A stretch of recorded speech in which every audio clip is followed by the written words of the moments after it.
తేవాలే బాబు తేవాలే. ఎవ్వలు ఎక్కువ దోమలు పట్టుకత్తే ఆళ్లకు అన్ని పైసలు వస్తాయి. బతుకున్న దోమలైనా సరే సచ్చిన దోమలైనా సరే లెక్క పెట్టుండ్రి, పైసలు తీసుకుపోన్రి. అబ్బా, గీ ఆఫర్ ఏడున్నదో మాకు కూడా చెప్పుండ్రి. మా ఇంట్లో బొచ్చడు దోమలున్నాయని అంటారా? గీ ఆఫరు మన దేశంలో కాదుల్లో, ఫిలిప్పీన్స్ దేశంలా.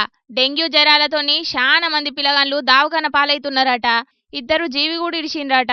గందుకే దోమలను ఖతం పట్టిస్తేనే డెంగ్యూ జ్వరాలచ్చుడు ఆగుతాయని గీ దోమల ఆఫర్ పెట్టిండట గీ పెద్ద మనిషి. 5 దోమలకు 1 పేసో అంటే రూపాయిన్నర ఇత్తనని చెప్పే వరకు జనాలందరూ డంపింగ్ యార్డులు, మురికి కాలువల కాడికి బగ్గనే లైన్లు కట్టిండ్రట.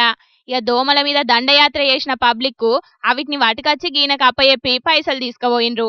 మరి ఈయన చేసిన ఆలోచనతోని డెంగ్యూ జ్వరాలు ఎంత తగ్గినాయో తెలియదు గాని గంతగానం దోమలు పెరిగిపోయి పిల్లగాళ్ళు గాతిరిగా తిప్పలు పడుతుంటే మరి సర్కారోళ్ళు ఏం చేస్తున్నట్టు దోమలు పెరగకుండా ఏదైనా ఉపాయం చేయొచ్చు కదా అని అంటున్నారు గిది చూసినోళ్ళు.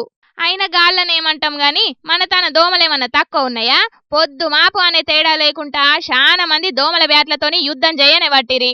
కానీ గా దేశంలో పెట్టినట్టు మన తన కూడా దోమల మీద ఆఫర్ పెడితే మంచిగుండు, 1000 రూపాయలు సంపాదించుదుము అని అంటున్నారు కదా నుల్లా మీరు కూడా.